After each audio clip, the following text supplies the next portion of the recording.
દોસ્તો નમસ્કાર. જુનાગઢ કૃષિ યુનિવર્સિટીએ ચોમાસુ મગફળી માટે રાસાયણિક ખાતરોની સાથે સાથે સેન્દ્રિય ખાતરો અવશ્યપણે વાપરવાની ભલામણ કરેલી છે.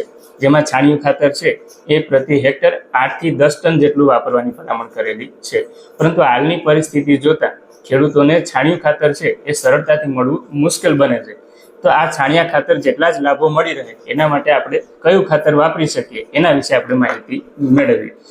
ભારત સરકારની એક સંસ્થા છે NDDB એટલે કે નેશનલ ડેરી ડેવલપમેન્ટ બોર્ડ, અને આ સંસ્થાની સંપૂર્ણ માલિકીની કંપની એટલે કે મૃદા લિમિટેડ. આ મૃદા લિમિટેડ કંપની છે એ સુધન બ્રાન્ડ નેમ સાથે જુદા જુદા ખાતરો અને અન્ય ઓર્ગેનિક ઉત્પાદનો બનાવે છે. એમાં આપણે વાત કરવાની છે FOM એટલે કે ફર્મેન્ટેડ ઓર્ગેનિક મેન્યુર. આ FOM ને છાણિયા ખાતરની અવેજીમાં વાપરી શકીએ અને એના જેટલા જ લાભો મેળવી શકીએ. એની વિશેષતાની વાત કરીએ તો આ FOM છે એ સંપૂર્ણ સડી ગયેલું છાણિયું ખાતર છે, જેથી એની અંદર કોઈ પણ જાતના રોગકારકો નથી. એની અંદર પોષક તત્વોની વાત કરીએ તો મુખ્ય પોષક તત્વો NPK છે એ 1 થી 1.5% જેટલા એની અંદર આવેલા છે, અને જરૂરી માત્રામાં સૂક્ષ્મ પોષક તત્વો પણ આવેલા છે. સૌથી અગત્યની વાત કરીએ તો આ ખાતરની અંદર 14% જેટલો ઓર્ગેનિક કાર્બન પણ આવેલો છે, જે આપણી જમીન માટે ખૂબ જ ફાયદાકારક છે.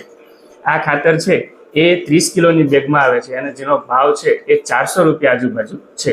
આ ખાતર આપણને ક્યાંથી મળી રહે એની માહિતીની જો આપણને જરૂર હોય તો આપ સીધો અમારો સંપર્ક કરી શકો છો.